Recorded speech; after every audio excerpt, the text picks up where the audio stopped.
Hello and welcome to another super fun episode of the TechGive podcast. I'm Sukriti, your host. Hope you guys are staying safe. With technology expediting at such an accelerated pace, we've been introduced to so many new age technologies. One of these is robotics. With its tremendous adoption, the industry has plethora of opportunities in today's time. And today I'm going to discuss all the career opportunities and growth prospects that we can look at in this domain. And to talk about this, I have with me Mr. Milind Parole, who is the MD of Affordable Robotic and Automation Limited. Before we start, here's a little trivia about Milind. Milind's interest in robotics picked up on his assignment to Germany, and he realized that the power of robotics is beyond cost and productivity. It is just inevitable. It will soon become a way of life. Welcome to the show, Milind. We are very happy to have you here with us today. Thanks a lot, and thanks a lot, Sukriti, and thanks for giving me the opportunity to speak here. Thanks a lot. Yeah. Thank you so much, Milind. I'm looking forward to some delightful insights for our audience today. So let's start. So, help me understand what robotics engineering is and what do these engineers do? How can one get started with a career in this domain? Okay. So robotic, as we keep on reading, it is such a wide space, right? And people use this word very frequently nowadays. So if you ask me, we can divide the robotic into two parts basically. One is soft bots and one is hardware robots, right?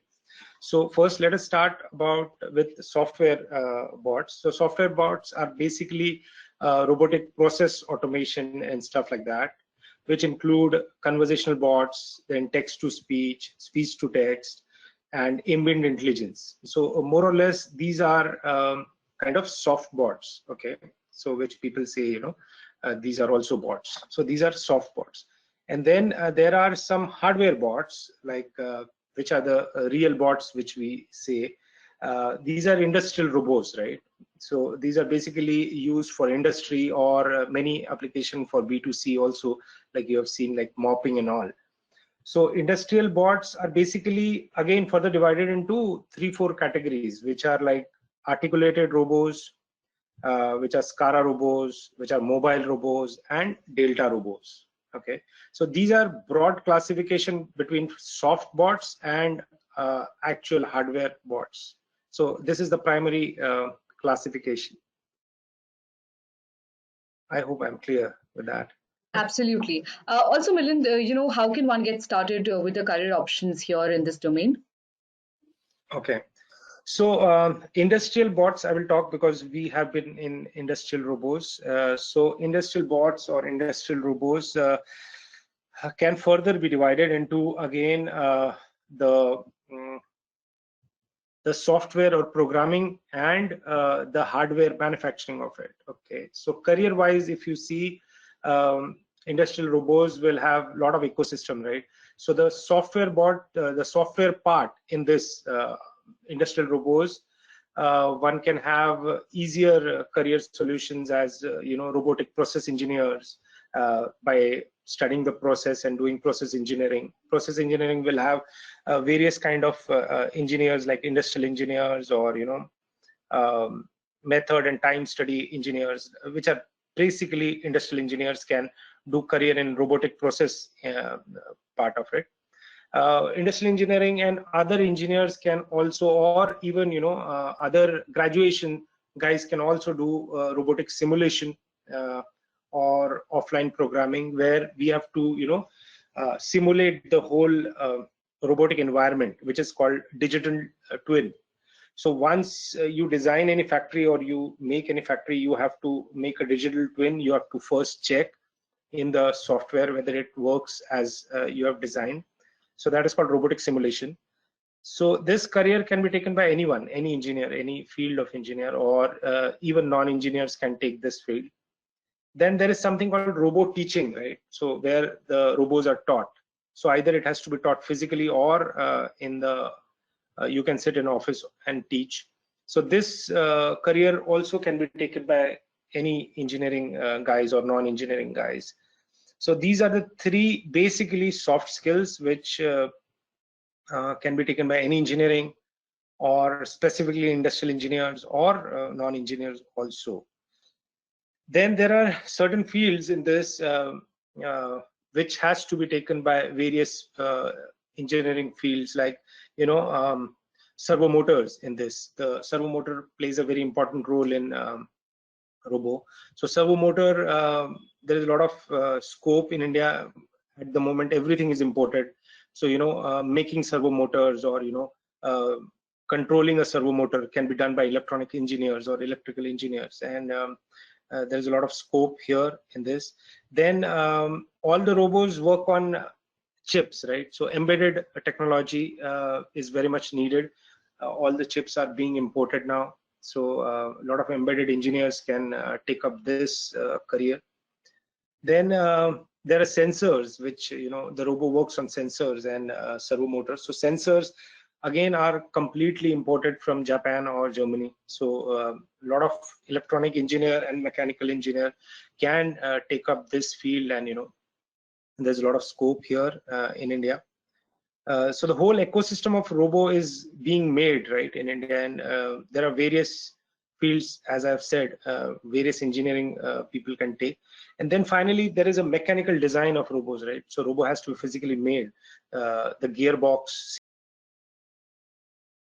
the linkage assemblies of that. So a lot of mechanical engineers or production engineers can take up the mechanical designs or mechanical manufacturing of robos. So as per me, these are the various 8 or 9 field or the ecosystem in various robotic soft as well as hardware part of it in the industrial robo, right? Whereas RPA and conversational bot or text to speech, speech to text are basically computer engineers and their job, right? So those guys can explore those opportunities there in software bots. So Okay, very well explained, Milind. I would like to know, what are the kind of skills do these engineers need to acquire in order to, survive and have a good career further? So these people have to have work hands-on experience. Basically, they need to understand what a sensor do. So any fresh engineers can't just go and start, making these things. They have to first probably work in any of the sensor companies or motor companies, or need not be a robotic company, but they can work in servo motors or motor manufacturing companies. They can work in sensor making companies. They can make in embedded designs. They can make in any mechanical engineering where their gearboxes and motors are used in almost everything, right? So they can use they can work in various industries, and then probably they can use that knowledge in making a bot.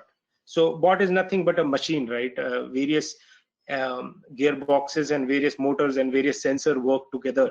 So they can work in any of the conventional industries, and then they can apply that knowledge in the robotic thing.